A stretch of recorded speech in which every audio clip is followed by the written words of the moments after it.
Hey there, I want to do a quick video on how to make a calendula salve. So this is the salve that I have left over from last year. Using it as a baby bum cream right now. I'll go over what else I use it for. So if you're growing calendula or maybe you don't know you're growing it, it looks like this, these cute little flowers. It can also be orange. So I picked a couple this morning from my garden. So they're cheerful, lovely things to have around. There's worse weeds to have for sure. They're so easy to grow. Oh my God. I had to get rid of a bunch of them because they're just taking over. So we might as well find something useful for them. Calendula is really healing of the skin. And so, like I said, I use it for baby bum cream. It works for like basic diaper rashes and stuff like that. It also is really good for healing tattoos. So I'm making a batch to help heal my tattoo once I get more color put into it. I use it, honestly, I use it on my face. Salves can be a little heavy for people that have oily skin, but if you have dry skin, you can use it on your face. If you have any dry patches, then just put it on the patch that's dry. A salve is basically just a way of treating your skin with oil that's less messy than just using oil because it's thickened with wax. So I'm going to show you quickly how to put together some calendula cream. So what you need is an infused oil. This is oil that has been infused with calendula flowers. So first I'm going to show you how to make an infused oil, and then we're going to thicken it with the wax. So pick your flowers and dry them. They have to be totally dry so you don't have a bunch of oily water. So these took, I don't know, about a week. I put them into a wicker basket and then I just dry them out until they feel nice and crispy. So this is calendula that I picked this year, and I just picked it, a few batches as I had time, and then let them dry and add them to the jar, let more dry and add them to the jar. If you're doing lavender, that's another really lovely thing. I've got some lavender oil here that a friend of my mom's picked, and it smells beautiful. So this is different than an essential oil. Essential oils are super concentrated and they're just pressed. It takes a million lavender flowers to make a drop of oil kind of thing. This is an infused oil, not an essential oil. So infuse an oil. You could even use chamomile. You can put rosemary in there, or whatever things that you think smell lovely or that will benefit your skin.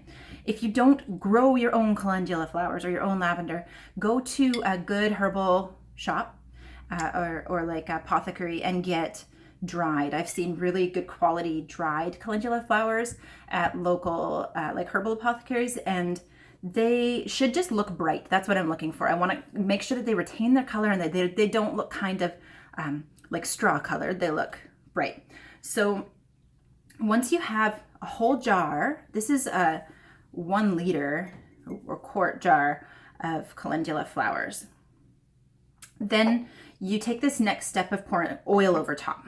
So I'm actually just using this avocado oil, and I'm gonna dump it over top to completely submerge the flowers. So this is the slow way.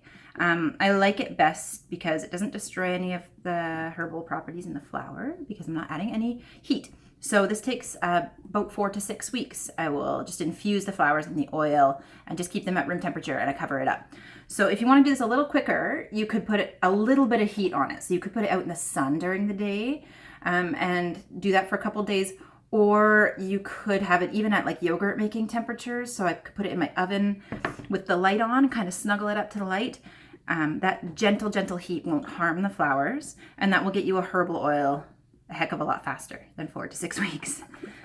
So I'm putting a bunch of oil in here. Oh, if I don't have enough, I'm going to add more oil. So looks like I'm going to add some olive oil. Usually I use just olive oil, actually. I'm just trying the avocado oil this time because that's what I have around. I don't have to go to the store. I wouldn't use coconut oil for this. I do a different kind of cream that I do with coconut oil, but coconut oil is a saturated fat, and so it doesn't quite work the same. It kind of sets up on its own, and it doesn't really need as much wax. So I've got oil almost covering this. I'm going to push them down. Just press down the flowers here, cover everyone up with some oil. So that is jam-packed. You can see the oil coming up, covering the flowers. So chuck a lid on that. 4 to 6 weeks later, we have this. So I strained out the flowers through just like one of those nut milk bags or mesh bags, and you get this beautiful golden like serum kind of oil. And so the next thing that you're going to need is beeswax. Get this at the same like herbal apothecaries. I also get mine at Mountain Rose Herbs online. I'm pretty sure they have beeswax, but I get my herbs there too. So it smells lovely. So I use beeswax. There's a vegan wax also available, and you would use the same amount, 1 for 1. If you want to use vegan wax, is fine. I'm going to show you here. Let me take you over here. Right. So I have just melted it over. That's called a double boiler. So just like melt your wax gently over top of some hot water. And the amount that I use here, if you want a really thick salve, like as thick as Lipsil, then you would use like 2 ounces, like 2 ounces weight. Use your scale, oil on my scale.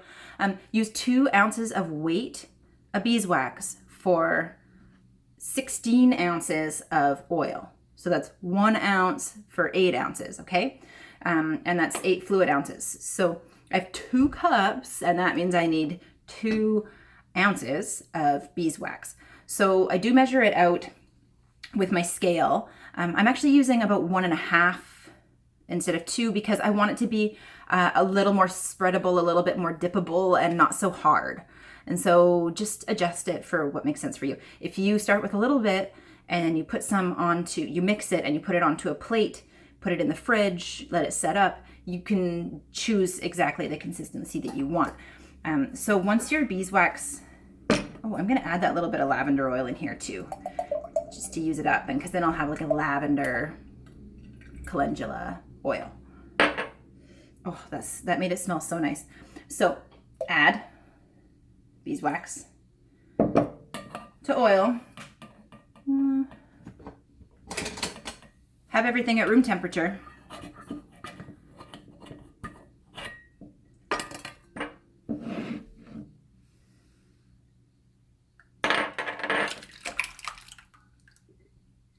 All right. I did a bit of a dump here. So I'm just gonna melt everything back over the double boiler. And I'll see you in a couple minutes once this is all melted. Right. So everything is melted now. I actually added the beeswax to the oil instead of the oil to the beeswax. So here's what really happened. You just add the oil to the beeswax because it needs to heat up just really gently for a couple minutes before you can pour it. So if you put the beeswax into the oil, then it gets clumpy, and then you got to heat it up a little bit. So just off camera, you see what I'm doing over here. I'm just gonna take it off my double boiler. Try to use my safety tools here. And such a perfect fit for my double boiler, it's hard to get off. I just pour it into a little vessel to make pouring it into jars a bit easier.